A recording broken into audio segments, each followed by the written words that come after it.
पोलिसांची बंदोबस्ताची कारवाई सुरू आहे आतापर्यंत किती अतिक्रमण काढण्यात आलेले आहे?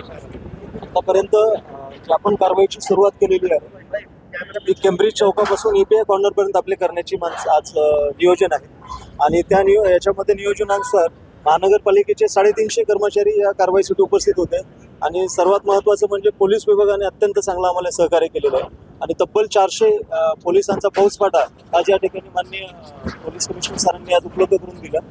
त्यामुळे आज ही कारवाई अत्यंत जोमाने सुरू आहे आणि आतापर्यंत साधारण 150च्या घरामध्ये आपण अतिक्रमणे निष्कासित केलेली आहे। एकूण या रस्त्यावरती 1350 अतिक्रमणे होती जी आम्ही मार्किंगच्या वेळी मार्कआउट केलेली होती। आता त्यापैकी एक साधारण 400 अतिक्रमणे ही त्यांनी स्वतःहून काढून घेतलेली आहे। उर्वरित 950 ते 1000 अतिक्रमणांची कारवाई सध्या चालू आहे। त्यापैकी आतापर्यंत 150 अतिक्रमणं आम्ही साधारण निष्कासित केलेली आहे। जे लोक दिवस कारवाई सुरू करणार हा स्ट्रेच आपला कंप्लीट झाल्यानंतर आम्ही पैठण रोडला पण जाणार आहोत। पैठण रोडची पण मार्किंग कंप्लीट झालेली आहे। याच्यानंतरची कारवाई ही पैठण रोडला होणार आहे आणि पैठण रोड नंतर मग देवळाई सातारा देवळाई परिसर बीड बायपास असेल, आपलं जळगाव रोड असेल किंवा मग शेवटच्या याच्यामध्ये पडेगावचा जो रस्ता अशा शहराच्या 4ही भागांमधून जे नागरिक या शहरामध्ये येतात त्या सगळे शहरातली भाग आम्ही मोकळे करणार आहोत। जे लोक विरोध करतात त्यांचं काय आव्हान नाही, मला एवढंच वाटतं की विरोध करणाऱ्या लोकांनी एवढा मोठा फौजफाटा जर पोलिसांचा पाहितला तर मला वाटत नाही ते विरोध करू शकतील।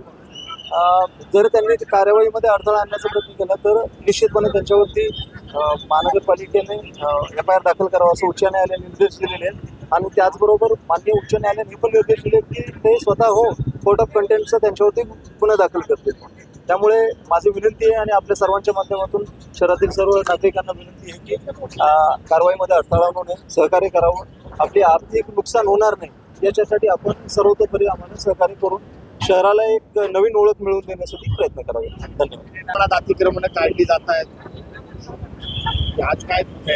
हा बरोबर आहे। आपण 20 तारखेला महानगरपालिका बरोबर मोठ्या प्रमाणात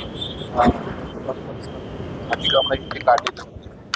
त्याच्यानंतर माननीय उच्च न्यायालयाचा आदेश देखील प्राप्त झालेला होता। त्या अनुषंगाने जे निवासस्थान आहेत त्यांना काही कालावधी दिलेला आहे।